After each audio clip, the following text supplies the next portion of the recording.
नमस्कार, स्वागत है आपका लोक गुरु क्लास पर। और 2024 का आगमन है और 2024 की ये आज पहली वीडियो है। आज हम परसेंटेज में पढ़ेंगे बहुत ही महत्वपूर्ण सवाल, जो परीक्षाओं से संबंधित सवाल होंगे, परीक्षा पर आधारित प्रश्न होंगे। तो पहला सवाल आपके सामने है, कहता है राहुल को परीक्षा में उत्तीर्ण होने के लिए 35% अंक लाने थे। उसने 150 अंक प्राप्त किए तथा वह 25 अंकों से अनुत्तीर्ण घोषित किया गया। कुल पूर्णांक कितने थे?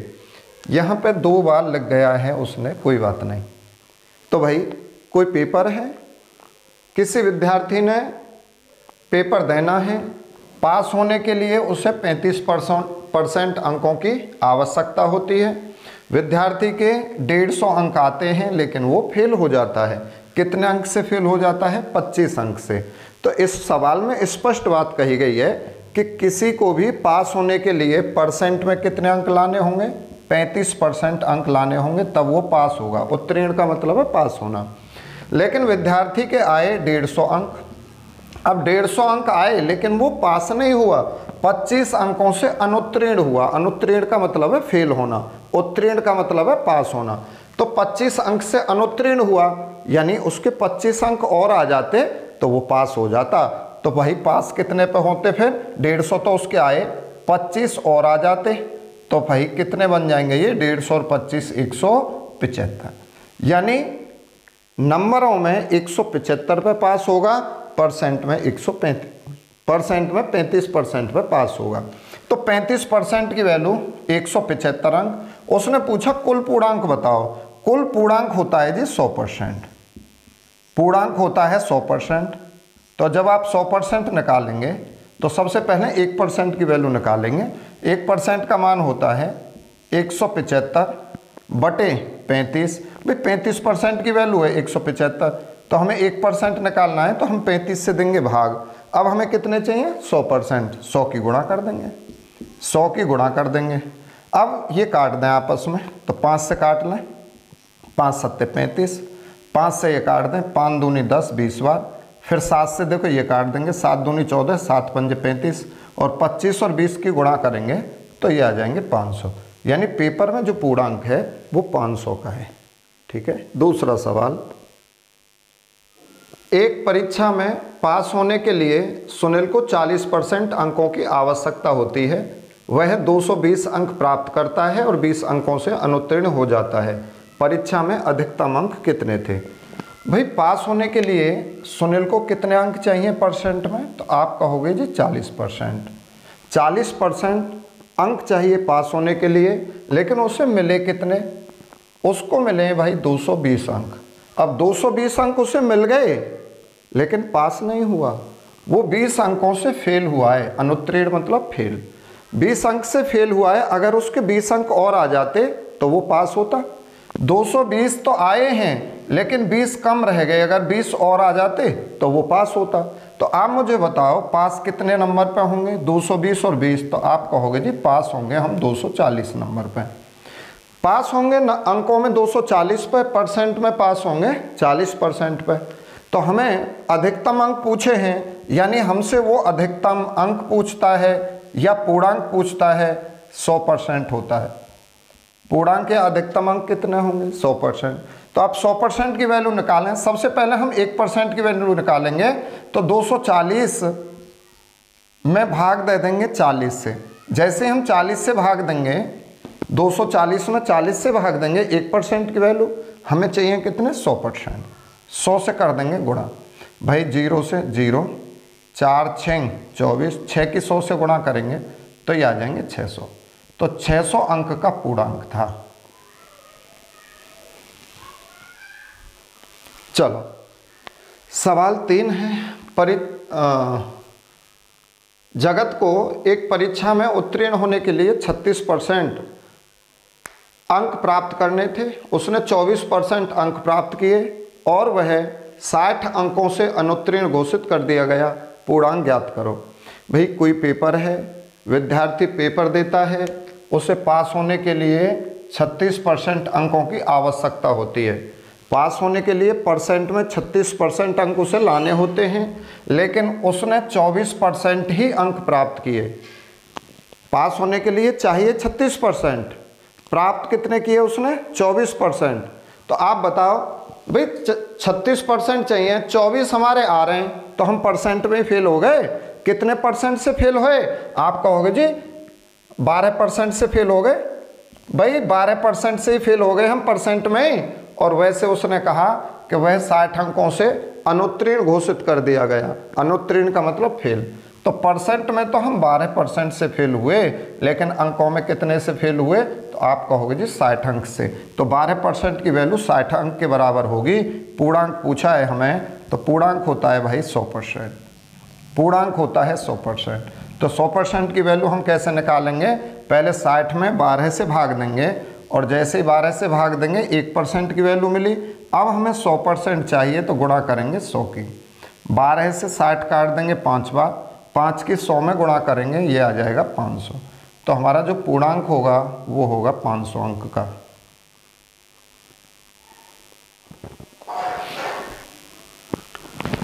सवाल 4 है, सोनू ने एक परीक्षा में 30% अंक प्राप्त किए तथा वह 108 अंकों से फेल हो गया, जबकि मोनू ने 52% अंक प्राप्त किए तथा उत्तीर्ण होने के लिए आवश्यक अंकों से 24 अधिक हैं। उत्तीर्ण होने के लिए कितने प्रतिशत अंक चाहिए? परसेंट में पूछे हैं उसने कि पास होने के लिए परसेंट में कितने अंक चाहिए। तो हमें दिया है कि किसी विद्यार्थी ने 30% अंक प्राप्त किए, लेकिन 30% अंक प्राप्त करने के बावजूद भी वो 108 अंकों से फेल हुआ। 108 अंक से क्या हुआ? फेल हुआ। जबकि इसी पेपर में दूसरा विद्यार्थी मोनू है, इसने 52% अंक प्राप्त किए और जितने अंकों पे पास होते हैं उससे भी वो 24 अंक अधिक ले आया। यानी पास होने के लिए आवश्यक अंकों से भी इसके 24 अंक अधिक हैं। अब देखो, मान के चलो कोई पेपर है और उस पेपर में 40 अंक चाहिए पेपर में पास होने के लिए। अब 40 अंक चाहिए पास होने के लिए और मेरे 42 आ जाएं, तो मैं पास तो हूँ, लेकिन कितने नंबर से पास हूँ? तो आप बोलोगे जी 2 नंबर से पास हैं।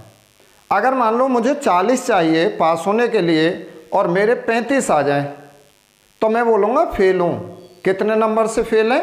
5 नंबर से फेल हैं। ये बात समझ पा रहे हैं? आगे बढ़ेंगे। देखो, 30% वाला विद्यार्थी 108 अंक से फेल है। 52% जिसने प्राप्त किया वो 24 नंबर से पास है। अगर इस विद्यार्थी को 52% अंक नहीं मिलते, इसके भी 30% ही आते, तो ये 108 अंक से फेल होता। ये बात आ रही है समझ में? अगर इसके 52% ना होकर इसी के बराबर होते, 30% ही होते, तो ये भी 108 अंक से फेल होता। तो इसके कितने परसेंट फालतू आए? 22%। 22% जो इसके फालतू आए हैं, इन 22% ने ये 108 अंक से फेल होने से बचा दिया, प्लस पास होने से भी फालतू कर दिए 24 अंक। जितने नंबर पे पास होते हैं उससे भी एक्स्ट्रा कर दिए 24। तो इस 22% ने कितने अंकों के बराबर काम किया? इन दोनों के योग के बराबर। अगर ये बात समझ में नहीं आई तो कोई दिक्कत नहीं, एक जगह फेल एक जगह पास, परसेंटेज अंतर लिखेंगे। तो 52 और 30 का अंतर कितना है? 22। और भाई इन्हें जोड़ देंगे, जब एक जगह फेल एक जगह पास जोड़ देंगे तो 8 और 4 12, हासिल 1, 2 और 1 हासिल 3 और 1 की वैल्यू 1। यानी हमें पता चला कि 22% की वैल्यू 132 अंक है। उसने हमें क्या पूछा है? उत्तीर्ण होने के लिए कितने प्रतिशत अंक चाहिए। अगर वो हमें पूछता कि भाई पूर्णांक बताओ, तो हम यहीं 100% निकाल लेते। अब हमें क्या करना है? हमें निकालना है अब 1% की वैल्यू। 1% की वैल्यू कैसे निकालेंगे? 132 से डिवाइड कर देंगे हम 22 से, और जब 22 से भाग देंगे तो 22 छिक्के 132। अब पास होने के लिए आवश्यक अंक चाहिए हमें परसेंट में। तो भाई देखो, हमें ये पता चला कि 6 अंक में 1% है। या तो मैं ये कहूँ या ये कहूँ कि 1% बराबर 6 अंक है। तो हम इधर से देखें कि 6 अंक में 1% होती है। तो अब अगर मैं 24 में 6 से भाग दूँ तो यहाँ पर परसेंटेज आ जाएंगे। भाई 24 अंक में कितने परसेंटेज बने, 6 से भाग लगा दें, 6 चौक 24, तो 24 अंक में 4% बने। तो जो विद्यार्थी 24 नंबर से पास है, परसेंट में कितने परसेंट से पास है, 4% से। पास होने से 4% इसके ज़्यादा हैं, 52% तो इसके आए हैं, 4% इनमें एक्स्ट्रा हैं। तो भाई पास होने के लिए परसेंटेज क्या चाहिए, पासिंग परसेंटेज क्या चाहिए, 52 आए हैं जिनमें 4 एक्स्ट्रा हैं, 52 में से 4 घटा देंगे तो आप बोलोगे जी 48%। फिर आप कहोगे जी भाग यहीं क्यों दिया, यहाँ भी तो दे सकें, बिल्कुल दे सकें। अगर आप यहाँ भाग देना पड़े यहाँ, तो देखो 6 से जब भाग देंगे ना, 6 कम 6 और 6 अट्ठे 48, यानी 108 अंक में 18% बने। जिस व्यक्ति के 30% नंबर आए हैं वो 18% से फेल है, 30% आए हैं 18% से फेल है, यानी अगर इसके 18% और आ जाते तो ये पास हो जाता। 30 और 18 जोड़ेंगे कितने आ जाएंगे, 48%। तो एक जगह कहीं भी आप परसेंट बना लें फेल पास की, वहीं से सवाल सिद्ध हो जाएगा। आया समझ में, ठीक।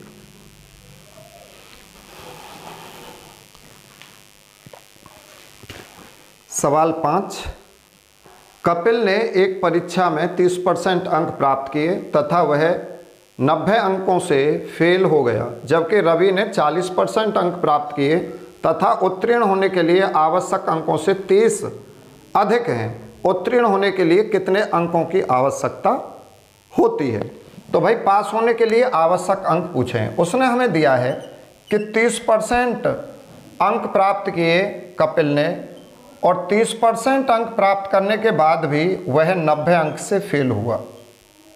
इसके बाद रवि ने इसी परीक्षा में 40% अंक प्राप्त कर लिए और पास होने के लिए आवश्यक अंकों से 30 अंक अधिक हासिल किए हैं।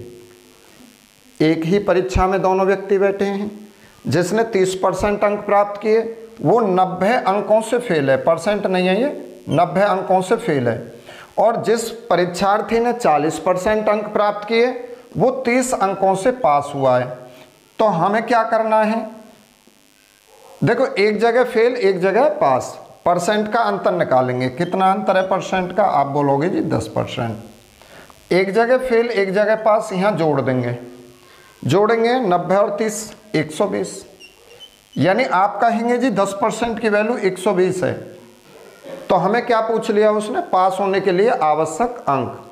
तो हम क्या करें, हमें ये चाहिए कि अगर मान लो यहाँ से हमें पूर्णांक पूछ ले, पूर्णांक पूछता है तो पूर्णांक कितना होता है 100%। तो हम 100% कैसे निकालेंगे, 120 डिवाइड बाई 10, 10 से भाग देंगे और गुणा 100। जब हम 120 में 10 से भाग देंगे तो ये 1% की वैल्यू, हमें अगर 100% चाहिए, पूर्णांक चाहिए, 100 से गुणा कर देंगे। तो अगर मैं 0 से 0 काटूं तो 1 से भाग देंगे 12 में, तो 12 आए, यानी 1% की वैल्यू 12 मिल गई। यहाँ पे हमें ये बात ध्यान रखेंगे कि 1% की वैल्यू कितने अंक के बराबर है, तो आप बोलोगे जी 1% की वैल्यू 12 अंक के बराबर है। अब हमें चाहिए कितने 100%, तो 12 में 100 की गुणा करेंगे तो 1200 अंक का ये पूर्णांक आ जाएगा। 12 में 100 की गुणा करेंगे 1200 अंक का पूर्णांक, लेकिन पूर्णांक उसने पूछा ही नहीं है। उसने हमें क्या पूछा है, उसने पूछा है कि पास होने के लिए कितने अंकों की आवश्यकता होती है। तो अब आप क्या करना है, देखो हमें ये पता चला कि 12 नंबर में 1% होता है, 12 अंक में 1% होता है। अब हम क्या करें, यहाँ 90 में 12 से भाग लगा दें, 90 में 12 से भाग लगा दें, तो यहाँ से ये देख लें ये कितने परसेंट से फेल है, या आप 12 से यहाँ भाग लगा लें, यहाँ देख लें कितने परसेंट से फेल है, कहीं भी भाग दे लें। तो अगर मैं 6 से काटूँ तो 6 दूनी 12, 6 कम 6 और 6 पंजे 30, और 2 से जब हम 15 में भाग देंगे तो ये आ जाएंगे 7.5। यानी जिस छात्र के 30% अंक आए हैं वो 7.5% से फेल है। तो भाई पास कितने परसेंट पे होंगे, तो आप बोलोगे 30 और 7.5 जोड़ देंगे 37.5 पर। यानी जो पासिंग परसेंटेज है, पासिंग परसेंटेज है वो कितनी है, तो 30 और 7.5 आप बोलोगे 37.5%। पासिंग परसेंट 37.5% है, लेकिन हमें पासिंग मार्क्स बताने हैं पास होने के लिए अंक बताने हैं। पास होने के लिए कितने अंक चाहिए, तो आप बोलोगे 37.5% अंक चाहिए। किसका? 1200 का। पूर्णांक 1200 है ना, इसका 37.5% निकाल दें तो 37.5/100।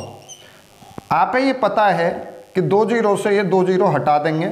अब 12 की यहाँ गुणा कर दें, 12 पंजे 60, हासुल 6, 12 सत्ते 84, 84 और 6 90, हासुल 9, और 12 तिया 36, 36 और 9 ये बन जाएंगे हमारे 45।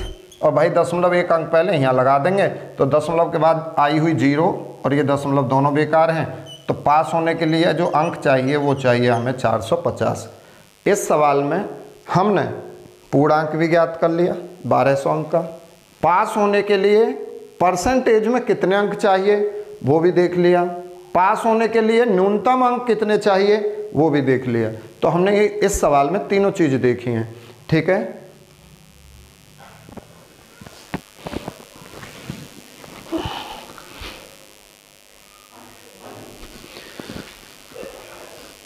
सवाल 6 है। एक परीक्षा में 36% विद्यार्थी भूगोल में तथा 47% इतिहास में अनुत्तीर्ण रहे, यानी फेल हो गए। यदि दोनों विषयों में 22% विद्यार्थी अनुत्तीर्ण रहे हों तो दोनों विषयों में उत्तीर्ण होने वाले विद्यार्थियों का प्रतिशत क्या है। सवाल को इस तरह से तोड़ेंगे कि यहाँ हमें 2 विषय दिए हुए हैं, एक तो भूगोल है और दूसरा दिया है इतिहास। बहुत आसान सवाल है ऐसा। सबसे पहले बता दिया कि 36% विद्यार्थी भूगोल में, 36% विद्यार्थी भूगोल में और 47% विद्यार्थी इतिहास में अनुत्तीर्ण रहे। अनुत्तीर्ण का मतलब ये फेल रहे, अनुत्तीर्ण का मतलब फेल रहे। फिर इसने कहा कि दोनों विषयों में 22% विद्यार्थी अनुत्तीर्ण रहे। दोनों विषयों में कितने अनुत्तीर्ण रहे, तो आप बोलोगे 22% अनुत्तीर्ण रहे, यानी फेल रहे। तो पास होने वाले विद्यार्थियों का हमें परसेंटेज पूछा है। ध्यान देंगे, ये इतना अच्छा जुगाड़ है, बहुत ही एकदम सरल। ठीक, आप क्या करना है, इन 2 का डिफरेंस यहाँ जोड़ना है या इन 2 का डिफरेंस यहाँ जोड़ना है। फिर सुने, इन 2 का अंतर यहाँ जोड़ देंगे या इन 2 का अंतर यहाँ जोड़ देंगे, कोई भी काम कर सकें एक। तो मान के चलो मैं इन दोनों का अंतर निकालूं तो 36 में से 22 जाएंगे तो ये बचेंगे भाई 14, और ये 14% दोनों जगह फेल फेल है ना, तो फेल के ही रखने हैं। एक कंडीशन समझ लेंगे, अगर ऊपर यहाँ दोनों फेल हैं, ये भी फेल हो, ये भी फेल है, तो हमारा सवाल इसी तरह से होना है। ठीक है, लेकिन अगर मान के चलो यहाँ फेल है और यहाँ पास है, तो आप क्या करना है, यहाँ पास है ना, दोनों विषयों में पास कर दिया है, तो आप ऊपर पास करने पड़ेंगे। ये सब कैसे करने पड़ेंगे कि अगर 100 में से 36 फेल हैं तो पास कितने होंगे। फिर अगर 100 में से 47 फेल हैं तो पास कितने होंगे, तो बाकी जो 100 में से घटा के लिख देंगे वो पास वाले आ जाएंगे। तो इन दोनों का अंतर 14% है। 14 आप यहाँ जोड़ दें, 14% आप यहाँ पे जोड़ देंगे फेल वाले। तो जब आप ये जोड़ोगे 7 4 11, 5 और 1 6, तो ये आपके 61% फेल विद्यार्थी आ गए। लेकिन टोटल स्टूडेंट कितने हों भाई किसी पेपर में, तो आप बोलोगे जी 100% होंगे। अब 100% विद्यार्थी थे, 61% इनमें फेल हुए, तो पास कितने हुए होंगे फिर भाई, 100 में से 61 फेल हुए तो 39% विद्यार्थी क्या हुए, पास हुए जी, पास। सवाल 7 है। एक परीक्षा में 70% विद्यार्थी भूगोल में तथा 80% इतिहास में उत्तीर्ण रहे। यदि दोनों विषयों में 10% विद्यार्थी अनुत्तीर्ण रहे हों और 180 विद्यार्थी दोनों विषयों में पास होते हैं, तब कुल छात्रों की संख्या क्या थी। तो हमें दिया है 2 विषय हैं, एक विषय भूगोल है और दूसरा विषय इतिहास है। दूसरा विषय इतिहास है। भूगोल में 70% विद्यार्थी और इतिहास में 80% विद्यार्थी उत्तीर्ण हुए। उत्तीर्ण का मतलब है जी ये सब पास हुए। फिर कहता है कि 10% विद्यार्थी दोनों विषयों में अनुत्तीर्ण रहे, यानी 10% दोनों विषयों में फेल रहे। फेल वाले जो है ना, दोनों विषय वाले जो फेल पास जो भी हैं वो बीच में रखेंगे। अब देखो यहाँ पे फेल का परसेंट दिया है तो ऊपर भी यहाँ पे फेल के करने हैं। जैसे 70% पास हैं तो भाई 100% टोटल विद्यार्थी होंगे यहाँ पे, जिनमें से 70 पास हैं, तो 30 क्या हो जाएंगे, ये फेल आ जाएंगे। अब इससे हमें कोई मतलब नहीं है, अब हमारा यहाँ से काम चलना है। जैसे यहाँ पे 80% विद्यार्थी पास हुए, तो इतिहास में टोटल 100% विद्यार्थी होंगे, 80 पास हुए, तो भाई फिर फेल कितने हुए, आप बोलोगे जी 20%, यहाँ भी फेल हुए होंगे। तो अब ये तीनों कंडीशन एक जैसी बन गई फेल की। हमें क्या करना है, या तो इन दोनों का अंतर यहाँ जोड़ देंगे, देखो इन दोनों का अंतर है 10, 10 यहाँ जोड़ोगे तो 40% फेल आ गए, या ऐसे देखें इन दोनों का अंतर 20 और 20 से यहाँ जोड़ोगे 20 में तो भी 40% आए। तो कहीं भी अंतर है आप जोड़ सकें। तो इन दोनों का अंतर क्या मिला हमें, 20%, कैसे वाले फेल, तो 20% यहाँ जोड़ देंगे, ये वाले 20 हमने यहाँ जोड़ेंगे, जोड़ दिए, तो अब ये 20% ये और 20% ये कितने हो गए, 40%। कैसे विद्यार्थी हैं ये, आप बोलोगे जी फेल है। टोटल कितने विद्यार्थी होंगे, तो परसेंट में टोटल होंगे भाई 100%। अब बता, टोटल 100 थे, 40 हमारे फेल हुए, तो फिर 60 क्या हुए, पास। 60% विद्यार्थी पास हुए, और उसने कहा है कि दोनों विषयों में 180 विद्यार्थी पास होते हैं। परसेंट में तो 60% पास होते हैं, लेकिन अंकों में, उस संख्या में 180 विद्यार्थी पास होते हैं। 60% की वैल्यू 180, तो हमें पूछा है उसने कुल विद्यार्थी होते हैं 100%। तो हम 100 की वैल्यू निकालेंगे, 180 में 60 से भाग देंगे, 1% चाहिए हमें कितने, 100%। तो 6 या 18 3 बार, और 3 की 100 में गुणा करेंगे तो ये आ जाएगा 300। तो 300 टोटल स्टूडेंट थे इस पेपर में।